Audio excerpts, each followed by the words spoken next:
मध्य प्रदेश सरकार ने वर्ष 2026 को औपचारिक रूप से कृषि वर्ष तथा कृषक कल्याण वर्ष 2026 घोषित किया है, जिसका मुख्य लक्ष्य किसानों की आय बढ़ाना, खेती को टिकाऊ बनाना और प्राकृतिक खेती और टिकाऊ कृषि प्रथाओं को बढ़ावा देना है। इसमें प्राकृतिक खेती को भी एक महत्वपूर्ण स्तंभ माना जा रहा है। मुख्यमंत्री डॉक्टर मोहन यादव ने कृषि समागम और किसान रैलियों के जरिए सीधे किसानों से संवाद किया, जहां कृषि के हर पहलू, चाहे वो पारंपरिक खेती, प्राकृतिक खेती, डिजिटल कृषि या कृषि उत्पादन हो, सभी पर जोर दिया जा रहा है। मध्य प्रदेश सरकार की इस पहल का मुख्य उद्देश्य उन्नत कृषि तकनीकों और प्राकृतिक खेती को बढ़ावा देकर किसानों की आय में वृद्धि करना है। सरकार की योजना में प्राकृतिक खेती को नॉर्मल कृषि के साथ जोड़ा गया है, जिससे किसान न्यून रसायन आधारित खेती से अपने खेतों को स्वस्थ रख सके और अधिक लाभ कमा सके। ये कदम सामूहिक कृषि विकास के लक्ष्य में शामिल है। मध्य प्रदेश की मोहन सरकार ने 2025 को औद्योगिक वर्ष के रूप में मनाकर औद्योगिक निवेश में कई बड़ी उपलब्धियां हासिल की। ऐसे में अब वर्ष 2026 को कृषि वर्ष मनाए जाने का निर्णय सरकार ने लिया है। इसके अंतर्गत समन्वित रूप से कृषि एवं संबद्ध क्षेत्रों में कृषकों की आय में वृद्धि की जाएगी। कृषि को प्राकृतिक खेती के माध्यम से जलवायु अनुकूल बनाया जाएगा। किसानों की उपज के लिए उचित मूल्य सुनिश्चित किया जाएगा। तकनीकी सुधार एवं यंत्रीकरण पर विशेष जोर होगा। डिजिटल एग्री के माध्यम से क्षेत्र का आधुनिकीकरण करना, कृषि एवं संबद्ध क्षेत्रों में विविधीकरण को बढ़ावा देना, मूल्य संवर्धन के माध्यम से नए रोजगार सृजन किए जाएंगे।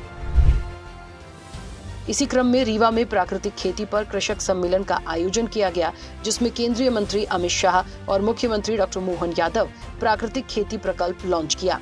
साथ ही प्रगतिशील व प्राकृतिक खेती करने वाले कृषकों को सम्मानित किया गया। मैं तो इसको इस तरह से मानूंगा कि अभी हमारी सरकार ने तो ये वर्ष ही किसान कल्याण वर्ष घोषित कर दिया है और किसान कल्याण वर्ष के आधार पर हमने अपने लगभग 15 विभागों के लिए उनकी मजदूरी का भी इसमें साप्ताहिक आधार पर ही 15 दिनों के अंदर मजदूरी देने का निर्णय भी किया हुआ है। जनवरी 2026 में किसान कल्याण वर्ष की घोषणा के बाद मिलेट्स को भी विशेष रूप से शामिल किया गया।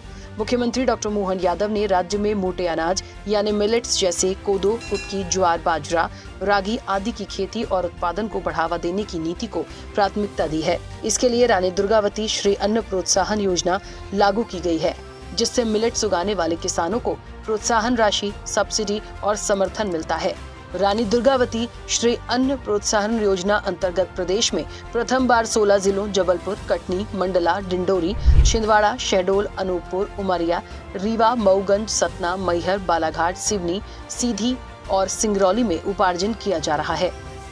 यशस्वी प्रधानमंत्री नरेंद्र मोदी जी के संकल्प के अनुसार श्री अन्न उत्पादन में एक नई क्रांति लाने के लिए राज्य सरकार द्वारा 100 करोड़ रुपए से अधिक की नई रानी दुर्गावती श्री अन्न प्रोत्साहन योजना लागू कर दी गई है। इसके अंतर्गत श्री अन्न उत्पादन करने वाले किसानों को प्रति किलो 10 रुपए की अतिरिक्त प्रोत्साहन राशि दी जाएगी, अर्थात 1000 रुपए कुंटल की अलग से उनको धनराशि का भुगतान किया जाएगा।